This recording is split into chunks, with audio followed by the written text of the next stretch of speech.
Hello, hello.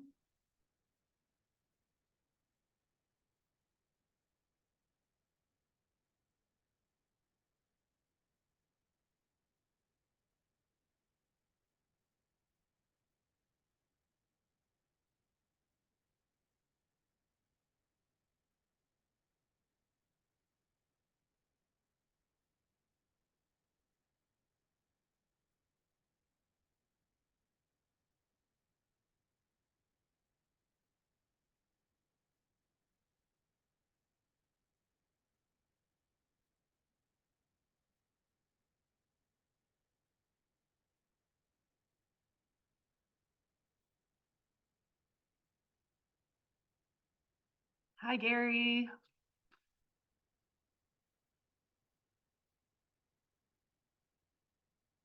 Hi, Courtney. Hi, Eve.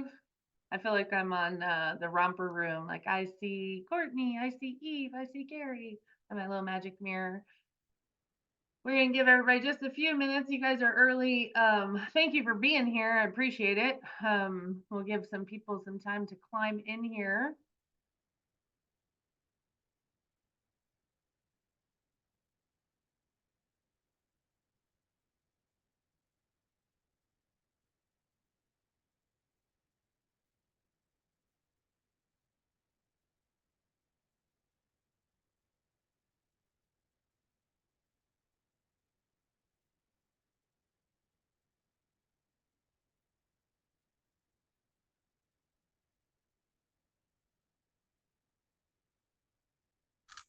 Hi everyone. Sorry I'm off of camera. We're having a bad tropical storm here in North Carolina, so I'm just trying to preserve my Don't worry. baby.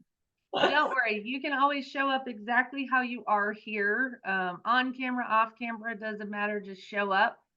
Yeah, the sky's probably going to fall out on me too. I'm in Asheville today. Uh, Oh, okay. we're about to get pummeled ourselves, I'm sure, but don't worry. If you happen to lose power, as long as I keep mine, the whole session is recorded and everything always gets uploaded to my YouTube channel, which is Real Success Blueprint. And you can always find them there and previous weeks as well. If you're ever looking for any past videos that I've done, you can always catch them there as well. If you follow me on social media, um, then they're always posted. The links for it are always posted on my personal page as well, generally the same day as the event. So don't worry. Everybody else safe and sound, doing okay? While we're waiting for everybody else, tell me where you guys are calling in from, if you don't mind, in the chat, if you have a second, or unmute yourself, whatever you'd like to do.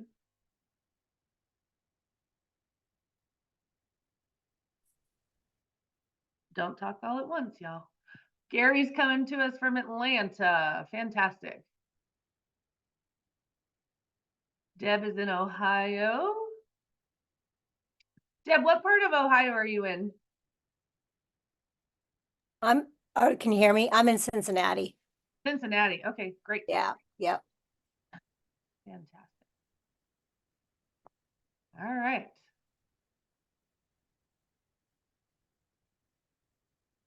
So for those of you guys that are new here, I will tell you that each week I normally pick a topic that is either something that has come up in weekly coaching with my agents all across the country, or something that I've seen that comes up in a lot of these mastermind groups or any of these Facebook groups where agents are asking questions. And I feel like, that's a topic that a lot of us need help in. So let me chat about it. So typically each week is a different theme. We dive deep, usually come prepared with a whole class with handouts, resources for you. I usually share a Google Drive file full of either handouts or resources or some type of checklist or guide, something like that. But today's topic is really just an opportunity. I wanted to give you guys a chance to ask questions that you don't normally feel comfortable asking in a Facebook group, or maybe you don't want to bother your broker, or you read something and you have questions about it and you're just not sure how to feel or think about it. I'm certainly not going to tell you how to feel or think, but I certainly can give you my 2 cents about what I think and how it affects us and our businesses. But I wanted you to give you guys an opportunity to ask me questions or ask each other questions to get some feedback on things. And if you guys don't have any questions to ask me, then we can kind of talk about some hot topics that have come up in conversation recently that we can just dive into and chat about and see how that goes. So today's kind of like a little bit informal compared to normal weekly sessions, but I just wanted to give you guys the rundown on what to expect today. Is there's no theme that I'm coaching on or teaching on today, but you may pick up some tidbits or strategies if somebody asks me the right questions that lead to that. So today's session is about asking Q&A. What questions do you have that you haven't felt comfortable asking other people about, or maybe you want some more information about something, or you just need some guidance on something, ask away. Otherwise, I will dive into a hot topic and we can go from there. Anybody have any burning questions and answers, or questions and answers that you want to ask me? Situations you're dealing with or anything? I will. First, I hope you're feeling better. Yes, thank you for hopping on, and thank you for being here. And I feel Yeah. like a new woman. I'm playing catch up for sure. I bet. Yep. I'm doing well. Thank you. Very good. So I've just been on for about a week now, not quite. Sure. And Yes, I've welcome, already, by the way. We're yay. happy I'm to so, have you here. oh, you don't even know. Every day, it's like when you fall in love with someone, you like kind of have a crush, and then Yeah, you kind of know them, and then you're like, oh, I kind of like this person a little more. This is like I epic. love it. Every day there's something more that I just discovered this morning, that orbit to Earth to Yeah, orbit thing. I'm like, yeah, wow, look at all this, so that was fantastic, and the place to take notes. I mean, it just goes on. So I've already talked to like 4 different agents good. that are interested in coming over, and I don't know enough Okay, to tell them. And I want to give value good. because, of course, from our insight, since this is our little group, we're going to want to bring in other agents, Sure. So I right? will So, say this group, not everybody here is at Epic, I don't believe. If you are not at Epic, tell me in the chat. But I will give you advice regardless, even if this is, oh, we have okay. people from other companies. My free coaching is opening to everybody, no matter what company they're with. But this is a great question because a lot of companies have recruiting incentives, and a lot of companies do have revenue share. That it's a part of our business for a lot of agents. It's a stream of income for us. Okay. And so I want to give you some advice. Like, yes, you are new to the company, and you don't feel quite confident yet telling everyone about all the bells and whistles because you're still figuring them out yourself too, right? Exactly. Right. That would be with anywhere. So anybody else that was in there that would be in the same situation, some other company. And you're not alone. So that happened to me. Literally, I was on board maybe 2 days, and I had like 7 people asking me, "Oh my God, I saw you move to Epic. I have questions. Can you help me?" I don't see anyone in the waiting room. Someone said there's people in the waiting room. Tamara, please. It's not giving me any notice that anybody's in the waiting room. Sorry, y'all. I'm sorry, Laura. It was No, don't be sorry. in our messenger on Facebook, Debbie and Raina, I believe, Okay. mentioned that. Will you do me a favor and copy the link that I sent you just to make sure they clicked on the right link? Oh, and yeah. Go to a link Yep. from a different class, if you don't Okay. mind. No problem. Thank Yep. you so much. Okay, so let me get back. And thank you for letting me. I'd rather people get in the room and interrupt me, so don't worry. So agent attraction is a big deal for a lot of people, but I will say I joined this company, and within the first day, I had people asking me questions. And of course, I didn't know enough to feel confident. But one of the things I will tell you is that if you are newer to any company, lean in on your leadership, lean in on the people that recruited you, or lean in on the people above them. If you're in my organization, obviously I can help you with anybody that you want to attract to this company. I'm happy to hop on a call with them, do a Zoom call, do a joint text, or whatever it is that you're comfortable with. And I know that Chris above me has offered the exact same thing. And so there are people in your organizations that can help you fill in the gap. And maybe you just make the introduction to one of us and we take it from there. I will assure you that neither Chris nor I will ever steal anybody from you. That's not the kind of people that we are. We know exactly where they came from, and Chris is having on now, so he could actually speak to that. But anybody that you need some help with in the agent attraction corner, lean on Chris or I to help you make that conversation. One of the things I will tell you, and Chris just hopped on, thanks for being here.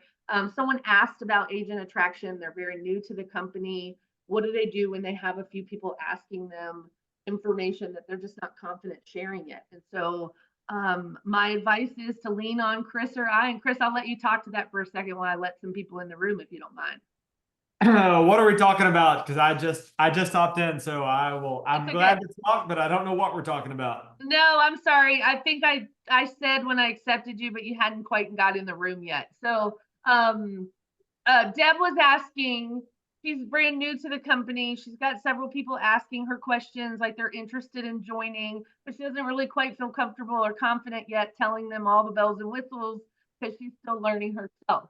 And so my advice was to lean on you or lean on me to, help us have that conversation, make the introduction. Absolutely. So from there. So you can shed some light on that if you'd like. yeah, absolutely. So anytime you're in any type of situation like that, you don't want to explain things that you don't fully understand yet, that you're still trying to comprehend, especially doing it by yourself. So anytime you're in a situation like that, it's just like joining any team where you want to leverage the people that you're surrounding yourself with, whether that be going on a listing appointment. If you don't know how to go on a listing appointment, take somebody with you. The agent attraction side of things, if there's somebody who want to join the company, it's going to be the same exact scenario. So let somebody that does know it top and bottom, front and back, go over it with them. That way you don't have to struggle through it. And then the more you watch somebody else do that, the easier it's going to get for you to eventually do that, to be able to answer those questions and sift through those problems. So it's just like, look at it like your first listing appointment. You don't know what you're doing when you go in. You think you can land it, and then you get stumped with a question. We've all been there. Even if you've been doing real estate for a while, you're going to get questions on listing appointments that you don't know the answer to, or buyers that you don't know the answer to, especially when it comes to lending questions and that kind of stuff.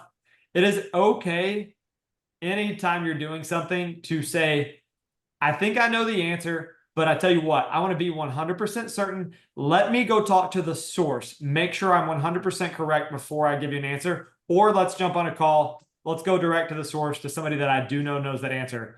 A lot of times that for me is going to be the lender for doing transactions. Or I'll get my title guys on the phone.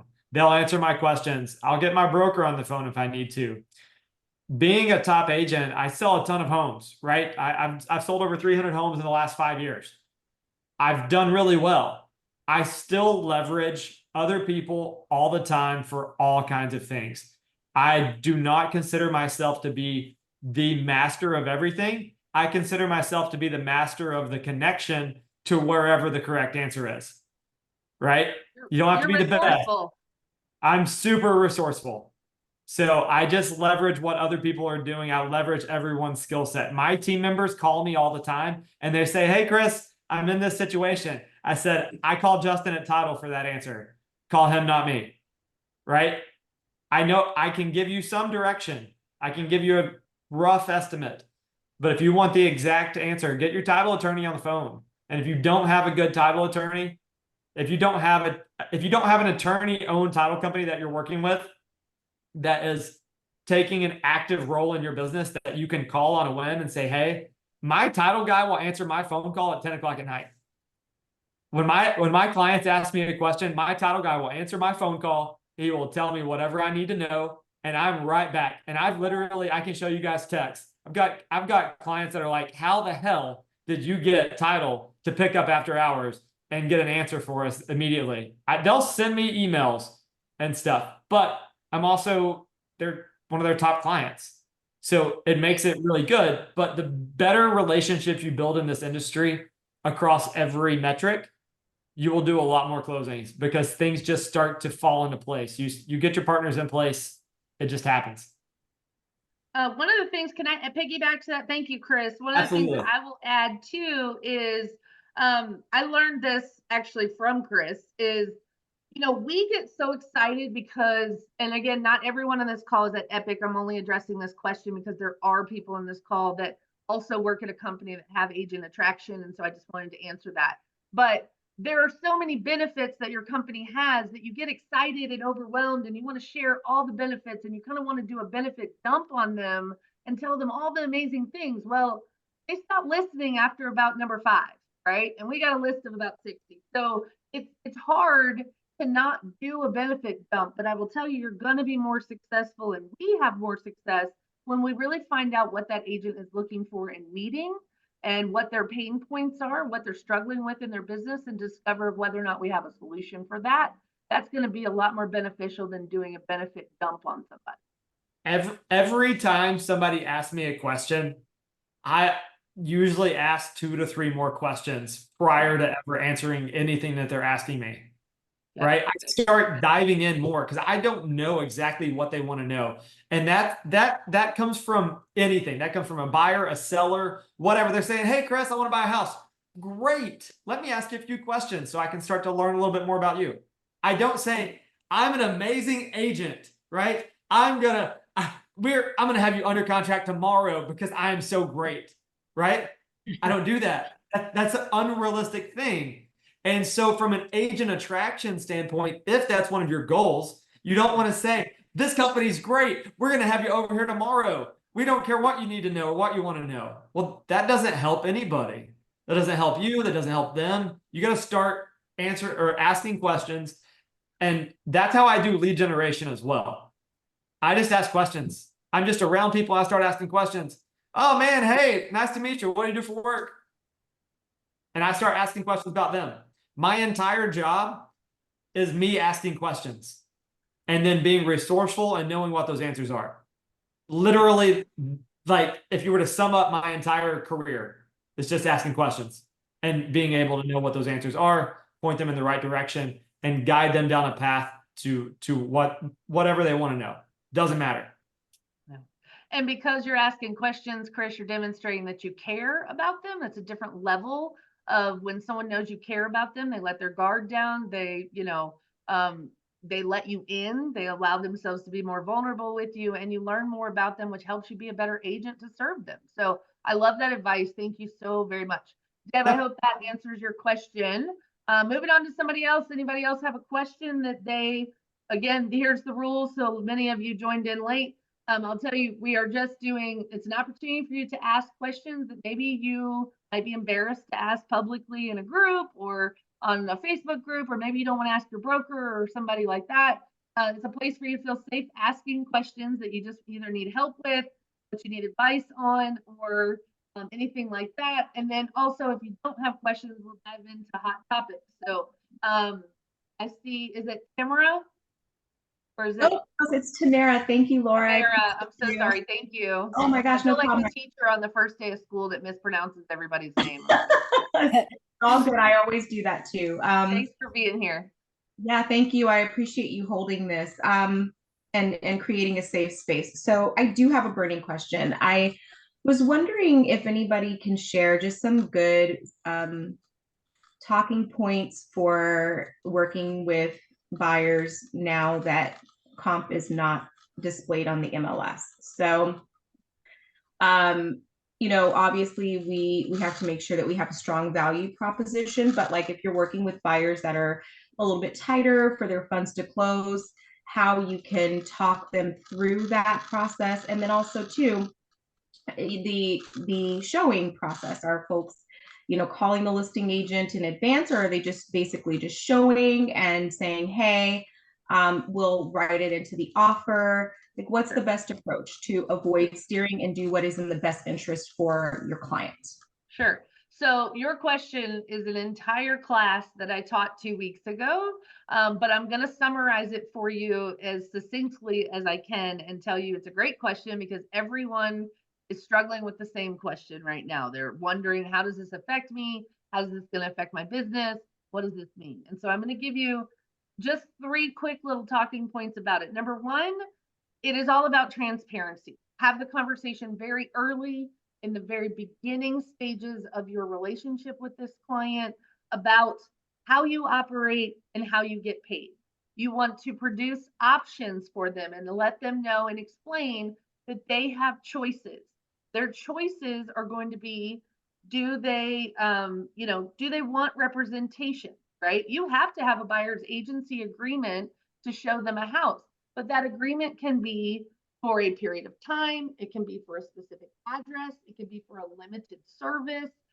It could be tons of different options. You get to decide, well, you want to explain to them their options and let them decide what kind of representation do they want, for how long, and then how would they pay you if the seller does not. And that is where you're also going to produce options to them and explain that in your market, if this is true, you're going to explain to them that there are still many sellers that are offering compensation. Here is what my fee is. Do you authorize me to request the seller to pay that fee on your behalf? Or do you want to build that into the offer if they do not want to? Or what are your options if the seller won't pay and you don't have the cash? Do we have any other options? And that's where you may have to get involved with the lender. You may have to come up with some creative way to structure your offer so that it might be financed. You're going to see some disruptors and changes that may come up as this plays out, where agents are charging retainer fees, where there are going to be third-party programs that allow consumers to finance. That's the commission portion. You will see lots of changes, but what I want you to know is that the conversation is the same. You are going to meet with them up front. You're going to explain your value and why an agent is needed. Don't go in there pounding your chest saying, this is why I'm the greatest agent in the world and why you should hire me. It needs to be about them, not about you. You need to go into the relationship saying, you need representation and here's why. Here's what could go wrong if you don't have proper representation. Here are all the things that I help you avoid: lawsuits, overpaying, buying a house with all kinds of structural problems. There's a lot of things that I do that are protective of the clients, and I want them to understand why they need representation. When they understand why they need representation and they understand what type of representation you offer, then you're going to discuss compensation. And you're going to explain what your fee is, what the norm is in your market right now. What are sellers doing?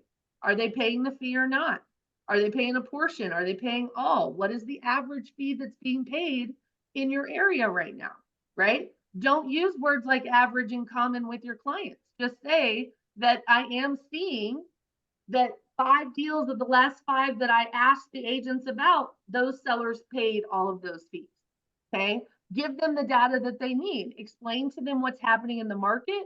Give them the option and make sure you explain to them that commissions are all negotiable and that what your fee is may not be the fee that someone else charges, but this is your fee. And if you've done a good job inserting your value, explaining to them why you're needed, the conversation should be, for them, it should be a decision that is a no-brainer. I need representation, and this is an important decision. And yes, it may cost me money. It may not cost me anything, but I would never buy a house without having representation. You can cut your own bangs, but should you? You can do your own taxes, but should you? Right? There's lots of things. You can represent yourself in court. Should you? No. You want to give these kinds of examples to people to tell them, of course you can do it alone. But what are the repercussions if you do? How could things go bad? How do they go sideways? What am I here to protect you for? You also want to make sure that the public sees you as more than just the person that opens the door. We are not door openers. We are consultants in a very important process in their lives. We are helping them make big decisions that have huge financial implications and legal implications. Stop looking at yourself as a door opener. And when the client calls you, they say, oh, I want to go look at a house. And you have to say, well, you have to sign a contract before I can do that. That's not a relationship, right? So I don't want to go, this is a whole 45-minute class or an hour class on how to do this. I promise you, you want to reach out to me individually, I will happily give you the link to the recording. But I will tell you this, be transparent, provide them value and let them know why they need representation, and then give them options about how you are to be compensated. And then roll out the red carpet and earn every dollar that you make. Can I back off the rolling out the red carpet really quick? Yes, So part of what makes me really successful and where I've found a lot of success is showing them and taking them down that red carpet path of, all right, what is something I'm doing and what do I finding out what buyers want? What do most buyers want? They want a house that's not currently listed on the MLS. They want a house that they can't pull up Zillow and see. That's what they want, right? So you have to, as an agent, start to learn how to figure out where these off-market properties are, whether that's another agent that has it off-market because you're connecting with other agents all the time, whether that's direct to seller or a FSBO or whatever else. So part of what I do as an agent is, and to attract buyer clients, is to say, hey, and you can go look at my profile right now. I posted one this morning. Are any buyers in Morrison looking for something under 200K? Right? That's all I posted. I didn't say that I've got a house. I didn't say I got a listing. I am asking, are any buyers looking for this? Obviously, I've got a connection to something off market. I am taking them down that red carpet path of finding them what they want. Under $200,000 in my market is very difficult to find a house that's livable, right? On an acre and a half out in the country even. It's still difficult to find a house. I have found something that's off market that matches their criteria. What you'll find is by doing that, doing an open-ended post, not saying, hey, I've got a $200,000 listing, who wants it? Because I don't have a contract on it, right? I'm direct to seller. I'm dangling some fruit, showing buyers, leading them down that path, and getting them to a point where I can now have a conversation with them and say, hey, one of the things I do is find properties off market for the buyers that I'm working with. I want to be the guy that finds the things that you can't go look at on Zillow. That is one of the things that I do to upsell myself and then show them value. And I can tell them stories about homes that I've had clients that have bought $30, $40, $50, $75,000 under value because I got them direct to seller on it. And the sellers are looking for they want a quick cash sell, right? They don't want to deal with the listing on the market. Some of these sellers are okay with giving up equity. They don't care. That's how come buyers or all these investors can make money off flipping and everything else, because people don't care. That's how Open Door makes money, is because they provide an opportunity for people to get out, right? They're providing a service at a higher level than what we think we can half the time. How many of you guys, let me ask you this. How many of you guys think that you have an investor network to work with, even if you're a brand new agent? How many of you think you have an investor network to work with? Right? Okay, I see a lot of head shaking no. Do you guys know why I make money? Because I don't shake my head no when something happens like that, whether or not I have an investor. Have you guys heard of Open Door? They'll pay you 1%. Have you guys heard of OfferPad? They'll pay you 3%. All of these investment companies are an investor that you can work with. These wholesalers are investors that you can work with. You can figure out how to structure to get paid. So you can go right now and make a post on your page and say, I've got some investors I'm working with. Anybody looking for a cash offer on their house? It's that simple. They don't know that they're out there. And you know what 99% of the time is going to happen when you do that? You're going to land a listing, because they're not going to like the investor offer, but you're giving them an option they didn't even know they had. Yeah. And obviously, not to plug Epic, but obviously we also have click offers that allows us to work with, present all these investor options to our clients as well. Thank you, Chris. I appreciate that very much. Yeah. Hopefully that answered your question. I know it's not everything you want, but that's, for time's sake, that's probably good enough to get you through, and we can work on that individually if you need to. Anybody else got a question? Who's up next? Shannon asked a question in the chat about, is there a one-time showing form yet? And how do you spend this if it's first time you're meeting them? Obviously, you can use a non-exclusive agreement. The rules don't say that it has to be an exclusive buyer agency agreement. It just says it has to be a buyer agency agreement. So you can use a non-exclusive one that basically says, you understand agency, you understand how I get paid, you understand how this works, and I'm here just to represent you for the day or this specific property address. So you can use a non-exclusive. If you're wanting to make sure that the seller pays you your compensation before you show the house, you could also use, in Tennessee, the RF 161, which is the one-time showing agreement that you would use for a for sale by owner or something like that. So these states are all going to start morphing and modifying their forms as things start evolving and as things start happening. And just know that your responsibility is to make sure you're familiar with the changes in the forms and you're familiar with which documentation you need to protect yourself and your client. Okay. But there are documents that you can use in this benefit. You don't have to use an exclusive agency agreement, but I would encourage you as a coach that you should get very good at your buyer presentation and make sure that they're comfortable hiring you and only you. Why would you invest your time in driving all over town with people who don't want to commit to you? Right. But you're not going to shove a contract at somebody without a relationship. So, I heard somebody the other day say, tell a client or customer actually, oh, I can't show you that house. It's the law. You have to sign an agreement now. Number one, it's not the law. And number two, that's not how you present the information. You ask them, what do they know already about this lawsuit and what have they heard? And then you dispel the myths that they've heard and you tell them the truth. The truth is that really much of what we do has not changed. Yes, commissions are still being paid. No, you cannot sell your house for free without paying compensation, right? What has changed is there is more transparency. There's also more discussion about how buyers agents get paid. There's also Real quick, for the record, they can sell their house for free for sell by owner and do whatever they want to do. So they can do that. They do need to know that's an option, right? By all means. It's an option. But again, why would you cut your own bangs, right? You don't do this every day, right? So I just want you to understand that we do have a responsibility to let them know that, look, it's business as usual. For most of us, nothing has changed drastically. We've always been operating with buyer broker agreements. And for some of us, we learned early on in the business not to go out with people that aren't willing to commit to you. So for some of you, the curve is steep, and for others of us, it's not, because we have understood that we have business practices that we put in place to protect our time and our money. And you should have some too. There's also something to be said for being on the listing side.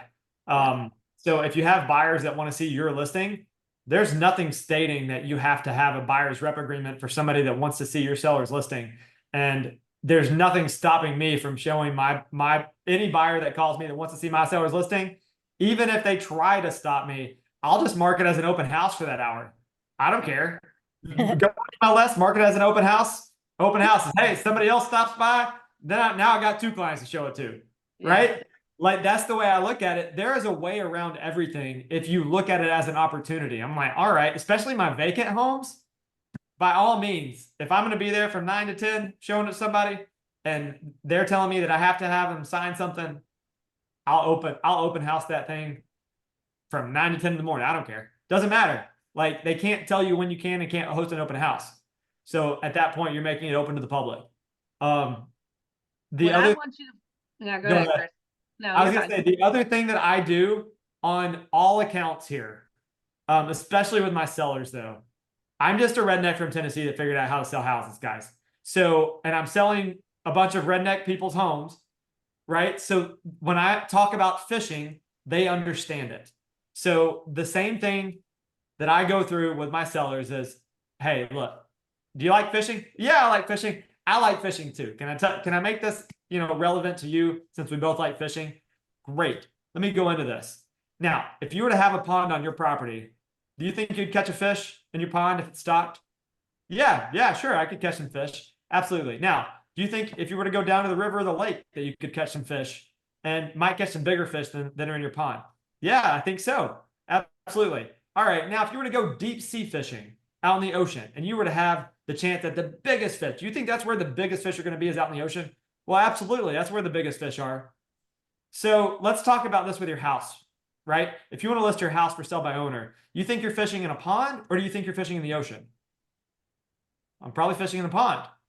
All right. Do you want to catch the biggest fish and do you want to have the most tackle? So do you want all of the tackle out there, or do you only want one line in the water and one bait?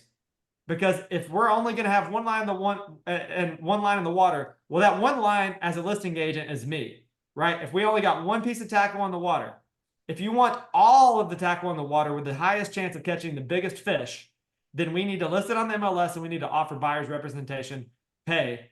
That way we can get all of the lines in the water and in the deepest ocean. Does that make sense? Because you've got a higher chance of catching a fish if all the lines are in the water and all the bait's in the water. That's it. I relate everything to fishing, and it goes well and they understand it because they're not agents. They don't know what we're doing, but they do know how to go fishing. Yeah, and if you don't have clients like Chris that don't relate to fishing stories, you want to make it relatable to them in a way that they understand. It doesn't matter. What we're trying to focus on and what I want to impart to you is that if you just focus on doing the best job that you can do and being the best agent with the most value that you can, and you focus on being transparent and explaining things to people so that they feel comfortable, you're going to be just fine. This is not doom and gloom, and this is not time to panic. It is business as usual. Get your gear in order, get familiar with what the forms say, and make sure that you feel comfortable explaining to people what their options are and being creative. And if you're stuck and you've got a client that you can't figure out how to make it work, lean on other people to be creative to help you come up with solutions. Okay? But you got a whole support system here to back you up, period. All right. I think we're done with buyer agency, unless there's some other form that somebody else that wants to tack on with that. I know it's the hot topic of the year practically, but anybody else got a burning question they want to ask? This is all great stuff, and I think you're all asking great questions. I know you do.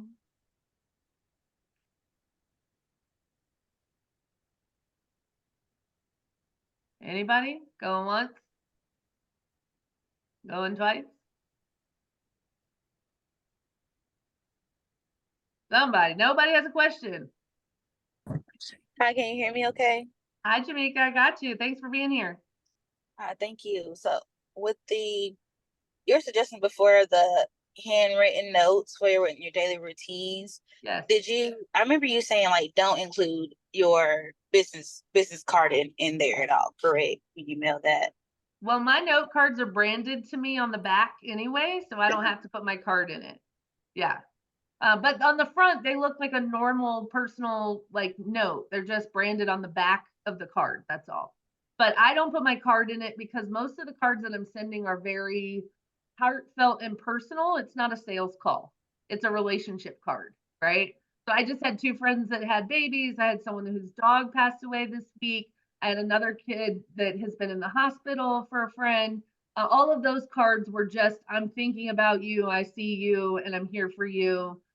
They're just heartfelt relationship cards. So they're not, I don't put business cards in there because it's not a sales card. It's a I love you, I'm thinking of you card. Okay. Now, for people I don't know, it's still not a business card. It's still, it was really a pleasure meeting you. Like this morning, I was at a coffee shop. I struck up a conversation with the lady next to me at the table. We got to talking about, foot problems and the orthopedic doctor and things like that. And we just talked for like over 40 minutes and we exchanged information. My thank you card to her is really just, it was such a pleasure to talk to you. Nice to meet you. And I enjoyed our conversation and I hope everything goes well with your surgery coming up next week. That's it. There's no card going to go in. There's no business card going to go in there because it's branded on the back of me, if that makes sense. And I already told her I was a realtor in the conversation. Okay. So let's just follow up in the relationship building. Okay. I hope that helps.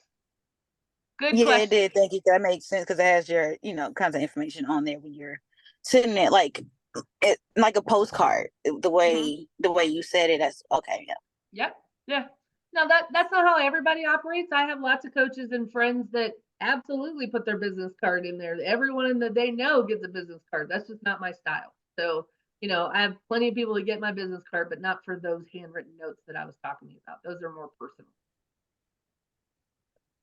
And I believe you, I think you had like 5 daily goals, but I've caught the handwritten notes and the couple of promotional posts, around like setting 2 appointments, but I think two more you may do that I probably missed. Well, one is checking the hot sheet every single day, right? So I'm going in the MLS and I'm studying an area that I'm specializing in, or a neighborhood or a zip code or school zone that I want to be the all-knowing in. And I am looking at the new listings on the market. I'm looking for price changes. I'm looking for things that went pending and things that closed. Now, from those, I have activities that I do from that search that I do in the MLS every single day, whether I'm sending out notes to like sending handwritten like market reports, or a letter to the seller that says, hey, a house in your neighborhood, Mountain Falls just went under contract last week.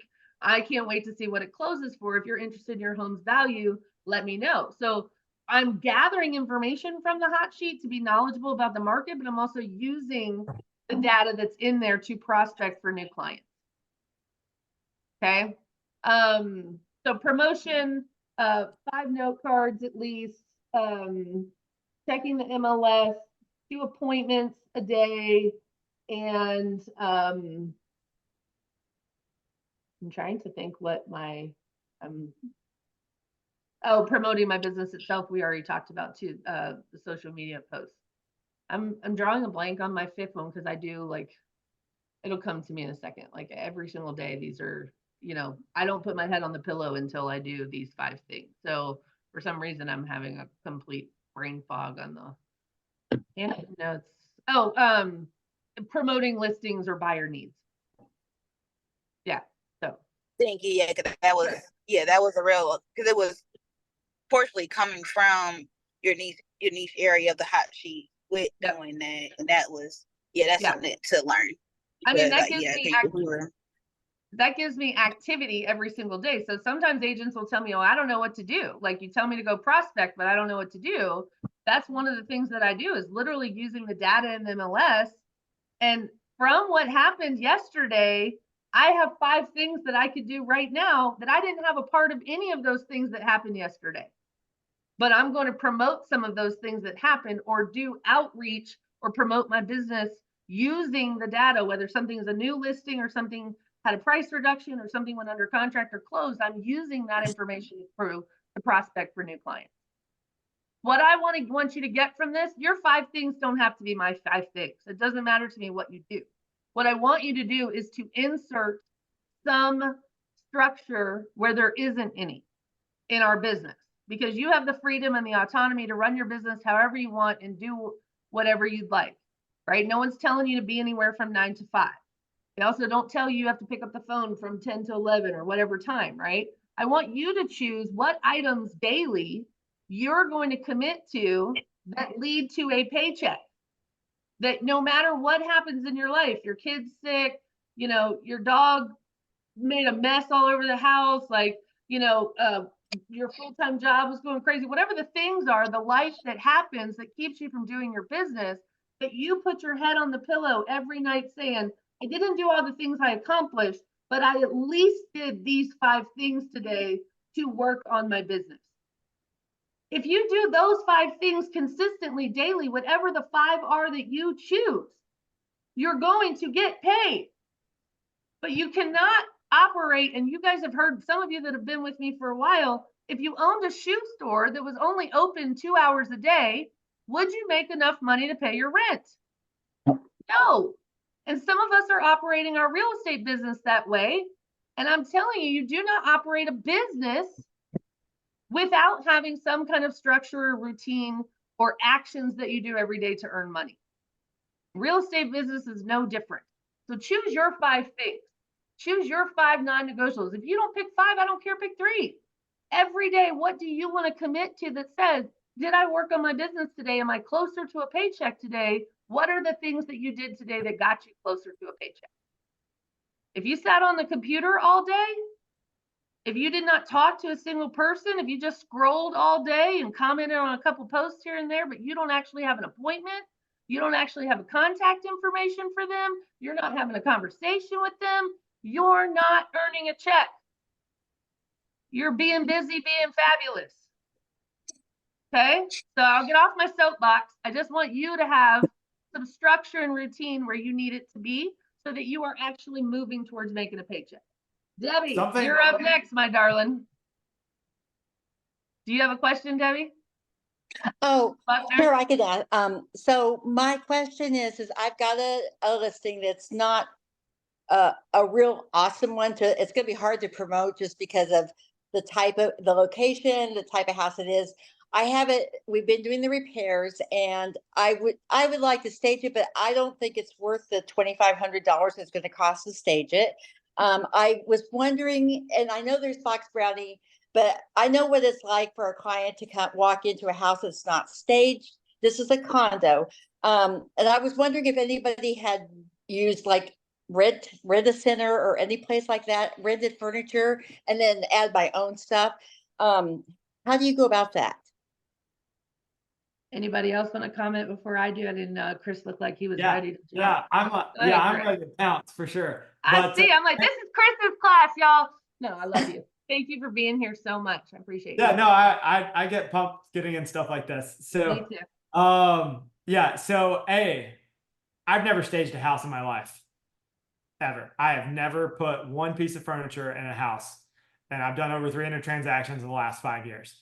You don't have to stage homes to sell them, right? What you do have to do is get people in the door. What's the number one way that we get people in the door? Internet marketing. It's the number one way you get people in the door, right? So if we're looking at internet marketing being the number one way that we get people in the door, we have to make it look good to get them there. Virtual staging is the way to go. Save your money, do virtual staging. If you don't have access, so plugging Epic again real quick, they built internal software for all the agents to use for virtual staging. So they literally built their own software to where agents don't have to pay for it. There is paid versions online. You can go pay for a membership. I don't know what those membership costs, but from there, you can edit 3, 4, 5, 6 photos and get them virtually staged to show them what they could look like. All right. I'm plugging Epic one more time, not to just keep doing it over and over again, but they also built internal software called Redo. You can literally show clients what it would look like if you remodeled the house. What it could look like if they updated that kitchen, what that bathroom could look like. So for me, I leverage that for my investors, showing them, hey, this is what we could turn this into. And I show it to my buyers of, hey, this is what you could turn it into later. Once you buy it, this is what this can look like. Save up your money, remodel the kitchen, do whatever. I've got 2 different ways of using that tool, but don't spend $2,500 on staging. You're never going to get that money back. You would be a lot better off doing virtual staging and actually spending that money on ads. And if you want to spend money on ads, the number one place that I'm going to put those virtually staged photos is Marketplace. So put them on Facebook Marketplace, save your $2,500, spend $300, $200-300 max on Marketplace running ads to actually generate you some buyer clients and get them in that house. That's what I would do. Okay, thank I you. will also, Debbie, I'll also send you a link of who I've been using. I have obviously the benefits that Chris is talking about, but I actually have another virtual staging contact that I will share with you. Okay. Okay. Yep. Thank you. Yep. You're welcome. I'm old school. I've been doing this since dinosaurs roamed the earth. Like, again, we were taught to stage properties. And in some instances, in some cases, staging definitely helps. In person, like my personal house in Leapers Fort on 5 acres, it does not show well not staged. So even if I virtually staged it, it's not going to have the same feel. And I think that's what you're getting at, is that like I can make it look really great and get them through the door, but I want them to fall in love while they're in there. And sometimes that's hard to do in a vacant house. So I do know that rent a center definitely is very affordable. I mean, like you can rent a whole couch and love seat and whatever, and then throw in your own rug. You could probably do that for $60 a week. It just depends on, what you want. You could probably furnish the whole house for like $200 a week, which is still cheaper than $3,500. It's just, there is more to orchestrate with those kinds of services because they will deliver it, but you obviously still would have to supplement with accessories and things. You can still do it a lot more affordably than paying somebody $2,500 to $3,500 to stage something. And if it's a unique property and you already feel like my house in Leapers Fort, I'm telling you, it needs staged. So there are some Yeah. houses that just show How much is the condo, by the way? It's going to be around 240. It's a very low price one. Do not spend money on Don't that. spend money on staging that. Absolutely not. Okay. It just, So, Laura's wanna- talking about $1 million home staging. well, I know, I understand that, Completely but I different. just want to hide the defects, you know, Yeah. like it takes your eye off of things that don't look that wonderful. I think you can bring in some accessories like big white fluffy towels and some fresh flowers and maybe some cookbooks in the kitchen, something you already own. Is it Do painted? not put furniture in there. Yeah. No. No. Is it painted? We repainted it. They're putting all new appliances in. They put new flooring in on the main floor. So they've done a lot to make it look decent. And I just want to I want it to go the first weekend. You know what I mean? Okay, Yeah. let me ask you this. You say you wanted to go the first weekend. Why? Just because I want to prove my value to my clients, and I don't know. I like for houses to I've only had one house that didn't sell the first week, so I just don't want to mess up my record. So I understand that. I look at things differently than a lot of people, right? So what currently generates you business as an agent? Listings, right? Listings generate you business. As soon as you spend money on marketing and your listing goes under contract, and now you can no longer market that listing and try to generate buyers off of that, you now lose that tool. And you have to go find another tool to now generate more buyers. And if you try to do it on the first weekend, every single weekend, and they're always gone, well, now you're just on this constant cycle of trying to find a new listing to where you can generate buyers in one weekend, and then maybe you get something, maybe you don't. But if you have something that sits on the market for a month or two, it's just lead generation constantly sitting there for you, and then it eventually sells. It's okay if something doesn't sell the first weekend, because it'll actually build your business longer term. Yeah. So not everything is just quick buck, quick buck, quick buck. As agents, most of us feel like we have to make that quick money. We got to get that sale. We got to get that going and got to make the quick buck. I look at it as a long-term business, as I want that generation off of it. So if I take an overpriced listing and it sits on the market, I don't really care.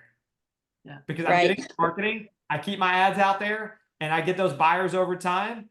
And I'm upfront with my sellers saying, hey, look, we're overpriced. It's going to sit on the market longer. It's going to take a while. I'm okay with your price as long as you're okay with my timeline. Right? Okay. Yeah, that makes sense too. That. And I think if you can actually keep listings around a little bit longer, you'll make more money over time. Okay. I agree with that part 100%. And I know where you're coming from, Debbie. I want you to remember one thing. What the market that we have been accustomed to in the last 2 to 5 years is not normal, right? The average days on the market is still 30 some days in a lot of places. So for you, don't worry if it sits on the market 1 week or 2 weeks or 3 weeks. But that is time for you to leverage your business and make more money off of it, like Chris is saying. So we are not failures, and our value is not in selling it the first day it's on the market. Remember, for a seller, it's actually advantageous for them to get as maximum eyeballs on it as possible. And sometimes the first person that looks at it and buys it is actually not the best interest of the seller, right? So just keep in mind, average days on the market, our value does not come from selling the house overnight. Our value comes in all of the things, the prep work that we do to help them get ready to go on the market, the marketing that we do to produce the sale, and then the things we do to keep them from being sued or falling into bad problems or whatever that is, and getting it to the closing table, right? So our value is not just in a quick sale. You'll never, ever see me marketing myself under contract in only 24 hours. Why? I find that devalues me and my services, right? Because now they're looking at it and saying, well, he made all that money and like he didn't even do anything. Anybody could have done that. Yeah. He threw it on MLS and it's gone in 24 hours. Homes are selling like hotcakes. Now I don't want to pay him his 6% because he didn't have to earn it. Right. You won't see me marketing that at all, ever. That's good advice. So and the other challenge I have with this one is that I can't put any signs out. I can't put directional signs. It's in the way back part of the community. I'm not allowed to put a sign out on the street. I could have one in front of their property, but nobody's going to see it because it's in the back of the of the property. Any So suggestions? what about putting a flyer box at the entrance of the neighborhood that has a map showing where the house it like has a flyer for the house and it has a map to get back to it? Like the old school flyer boxes that you could Yeah, I put. know. I have one. They won't allow me to have a sign at the street. The HOA rules say that. Can you have it across the street? Well, that's what I was going to do. That's But what I would do. Put it I would across the put street. balloons Here. on that sign and put Yeah. a flyer box Put on it it. across the street with an arrow. Got it. You can leave it Okay, right there. great across idea. the street. Head on in. You know. Thank you. Great idea. You got it. All right, Carlos, I'm coming to you real quick. You said you're having to fire a client and you want to talk about that process, right? Mm-hmm. Okay, so is this I'm assuming is this a buyer client? Yes. Okay. You see me okay? Is this lighting bad? You're fine. We can see you. Good. Yeah, Okay. you're good. It's dark, but we can see. Okay, so at the end of the day, if you've decided, now I know Chris is going to argue with me because Chris is a gangster, y'all. If you don't know this already, Chris is a gangster. There's a reason he sold that many homes in 5 years, right? Like he doesn't take no, he's a hustler. You know, he'll take an overpriced listing because it helps him build his business. Like Chris has just got a different approach than a lot of people. Here's what I'm going to tell you. If you have been working, and I think this the buyer you've been working with for over a year? Yeah. Yeah, this is not a conversation anymore. This is, Mhm. unfortunately, I feel like maybe we're not the right fit for each other. And I wish you well in your home search. Or you can refer them to some other agent and say, hey, unfortunately, that's what Chris, I knew he was going to say is, listen, don't walk away from money. Chris does not walk away from $1 ever. Okay. So if there's a way to make $1, Chris is going to tell you this is how you do it. Don't just walk away and say, hey, we've had that you're driving me crazy. I've been working with for a year, blah, blah, blah.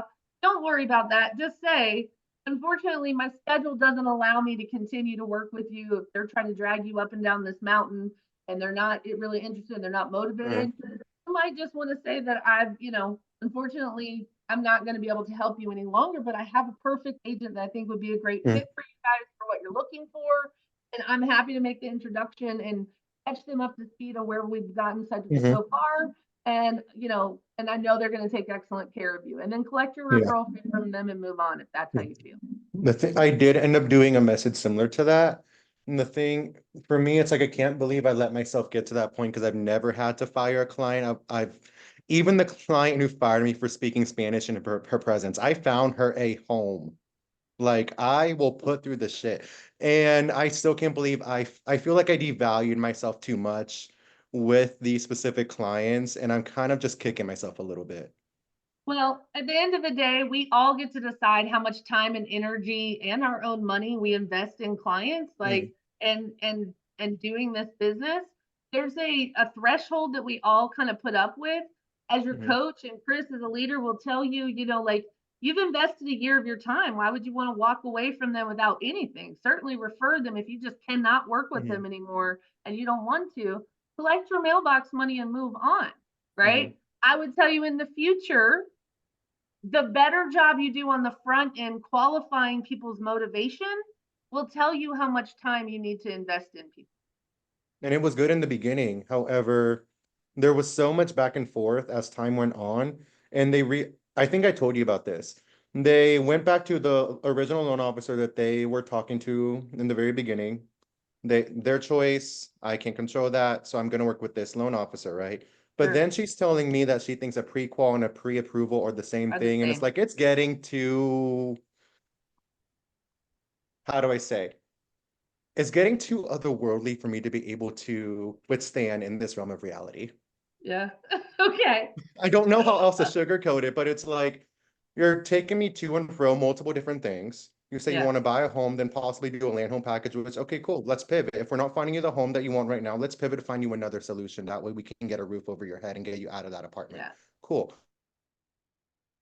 The stick built now looking at 2 bedrooms when they wanted a 3. I showed them the first one and they said, I can't believe we looked at this. This is a 2 bedroom. We need a 3. And I told them that in the beginning, and they're asking me to show them more 2 bedrooms that they can convert. But at the same time, it's like, you're already at the top of your budget. Right. And really, Carlos, at the end of the day, like, your job is to fill your pipeline so full that this client, you don't have to talk about them anymore. You don't have to spend 20 minutes talking about them and worrying about them. You fill that pipeline so full that if one client decides they're going to wait a year, you are not financially devastated. If one client ends up being a bastard and you want to fire them, who cares? I got 20 more in the bucket to deal with, right? I want you to stop worrying about these one people that aren't doing anything and go find 10 others.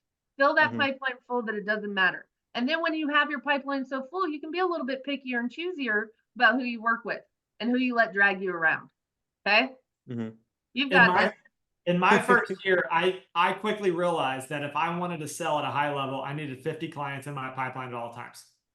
I needed 50, and you're going to have your A, B, C, D clients, and you're going to be able to pick and choose. And there's going to be those people that are like, we're ready to buy it. Let's see houses today. Let's go, let's go, let's go. Those people get my top priority and focus, right? The people that are like, look, I'm ready to do something now. Great. The people that are B are going to get next. C is going to get next. D is going to be, they're on an auto search. It's trickling out. Maybe something lands. Maybe they see something. Great. I'm not putting a ton of time and effort into it. But from there, you've got to fill your pipeline to a point where, like, if you just wanted to not even have that conversation with them and you just stop answering your phone, then it doesn't matter at that point. So up until now, I never signed buyer's rep agreements until we're filling out paperwork to actually fill out to do something. I never did it. We did. I never did it at all. And Laura's going to hate me for it. But the reason I didn't do it, I didn't know that I wanted to work with that buyer until we got a little bit further along. Sure. How am I going to know I want to work with them? I don't want to be bound to that. If I want to stop answering my phone and work with somebody else, I want to be able to do that. Now they're saying that I've got to be contractually bound to work with someone. I don't know if I don't want to work with them yet. How do I know that? So I think it's really tough. I think they've put us in a situation. I'm not excited about doing the documentation. I still don't have any buyer's reps with my current buyers until August 17th, when they hand me those documents and say, hey, you got to fill this out. That's when I'll start doing it. But everybody operates differently.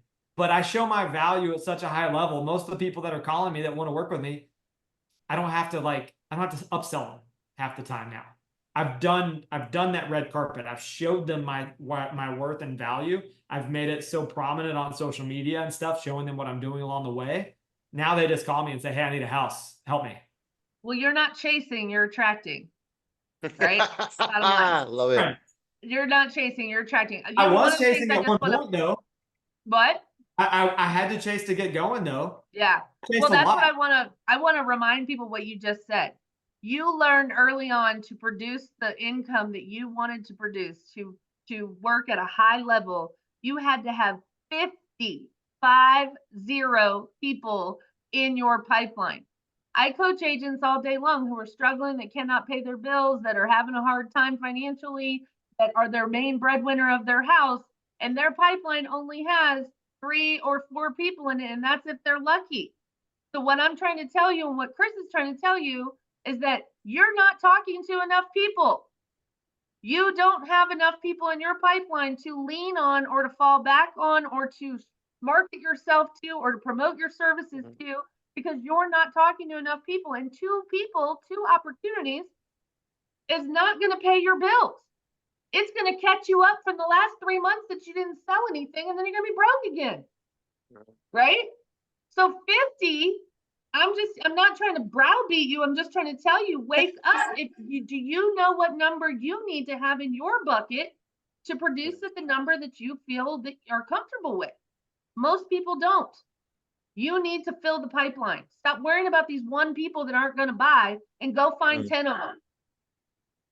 Okay. Okay? That's not just for you, Carlos. That's for everybody. Okay? You're not the only person going through that, man. Everybody else. I coach and train agents all the time. Dude, everybody gets stuck. I can't tell you how many. Well, I've been working with this person for 6 months. You've been working with one person for 6 months? Who else you been working with? And it's crickets. I'm like, I just don't understand how that's a job, for one, because there is not a single client that takes up 6 months of my time. Actually, a full-time job. That's not a job. That's not a business. It's not a job. That's I mean, I don't know. So yeah, it always confuses me. It really does. But there's so many people out there, and the floodgates are about to open. Interest rates are dropping. The problem that agents are going to run into, though, is they're going to be posting about the interest rates dropping, but you've not done any work for the last 3 to 6 months to actually generate people that were waiting for the interest rates to drop. So now you're trying to catch back up and let them know about the interest rates drop, and now start that process and that cycle, not realizing that you needed to get paid today, you needed to start it 6 months ago. Right. Right. We All get the paid stuff on a 30, 60, 90-day pay cycle, right? You're broke today. What you do today determines your paycheck tomorrow. And too many of us let Tuesday go by, Wednesday go by, Thursday go by. Oh, I guess I'll get some work done on Friday. I maybe put in 4 hours and then I wonder why I'm broke. That is not a business. This is not a hobby. This is not even a job. You own a real estate business that you're in charge of its success. You have all the tools that you need to be successful, and you have all the support necessary to help you get there. But you must take action, and you have to do things to earn a paycheck. Stop playing around on the internet. I love you, mean it.